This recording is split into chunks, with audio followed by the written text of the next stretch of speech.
Hi, I'm from the Customer Success Engineering team. In this series of short videos, we're taking a look at the baseline configuration for Deception Std. This is part 2, Understanding Decoys. There are 5 types of decoys you can configure and deploy with Deception Std. All of these are designed to mimic real assets on your network. The first type are threat intelligence decoys.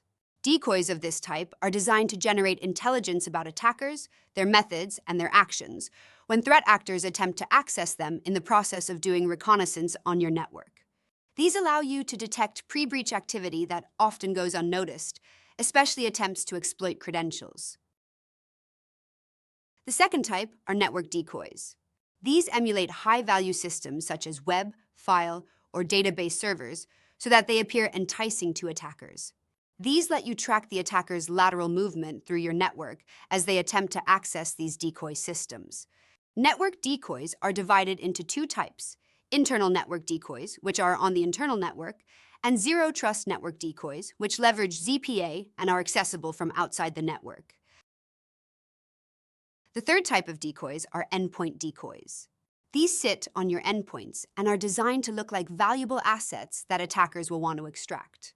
These enhance the credibility of other decoys, making it more likely attackers will fall for the honeypot. The fourth type are Active Directory decoys.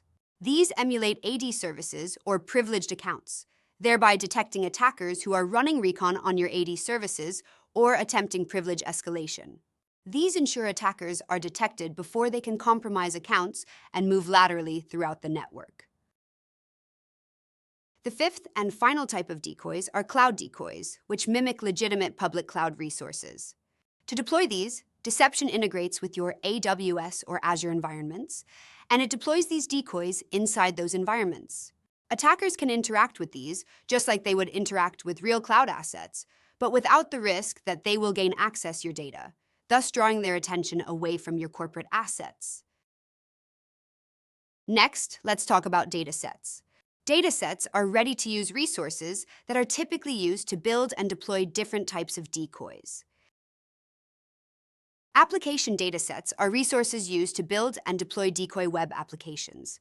You can create static, dynamic, or high-interaction web application decoys by deploying datasets using threat intelligence decoys or web services on network decoys. These come in different types. Static application datasets create the front end for decoy web apps, for example, login screens. Vulnerable application datasets create specific interactions for decoy web apps. Dynamic application datasets combine both of these together to create a believable decoy web application. If a web application decoy needs to be even more convincing, it's also possible to create high-interaction container datasets, which create fully interactive web apps based on Docker images of real applications. File datasets and templates are resources that allow you to create decoy files and folders that can be deployed using network decoys or landmine decoys.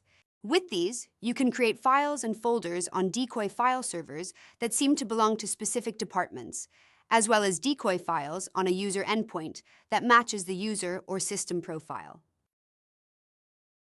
Finally, keyword datasets are a set of keywords that can be used to auto-generate recommendations for decoy parameters such as host names, file and folder names, network decoy names, and so forth.